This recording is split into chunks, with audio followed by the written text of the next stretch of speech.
हासलपुर से मोहम्मद अमीन साहब ने सवाल पूछा है। कहते हैं मुफ्ती साहब, हमारा सवाल ये है कि हमने सुना है कि जिस इमाम से नाराज़गी हो उसके पीछे नमाज नहीं होती।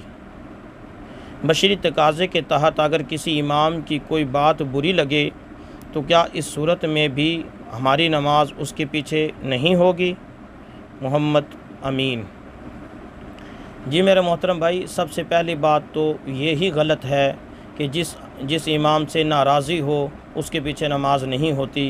ये अवाम में एक गलत बात मशहूर है। अलबत्ता इतना ज़रूर है कि इमाम हमारा पेशवा है, हमारा इमाम है, हम उसके पीछे नमाज़ पढ़ते हैं। इमाम से नाराज़ होना ये कोई अच्छा अमल नहीं है, लेकिन ये नाराज़ होना तो किसी और से भी अच्छा नहीं। मुसलमान से नाराज़ हो ये कोई अच्छा अमल नहीं, ये तो बुरा अमल है। लेकिन इमाम से नाराज़ होना और ज़्यादा बुरा है। लेकिन इस नाराज़ी की वजह से इक्तिदा में कोई फ़र्क नहीं आएगा। अगर किसी ऐसे इमाम के पीछे कोई मुक्तदी नमाज़ पढ़ता है जिससे इमाम नाराज़ है या इमाम से ये मुक्तदी नाराज़ है, तो ऐसी सूरत में मुक्तदी की नमाज़ दुरुस्त है। अगर इसके अलावा कोई उज़र पाया जा रहा है, कोई और वजह पाई जा रही है जिस वजह से नमाज ना हो, तो अलग बात है। महज इस वजह से कि नाराज़ी है, इस वजह से नमाज का ना होना ये अवाम में गलत मशहूर है।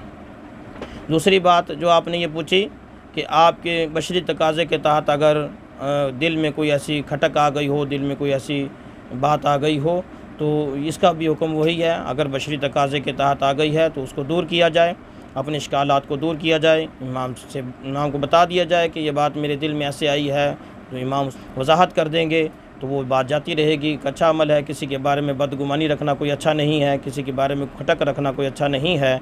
लेकिन बहरहाल अगर फिर भी कोई इस तरह की बात आई है तो भी इस दूसरी सूरत में भी इमाम के पीछे नमाज हो जाएगी।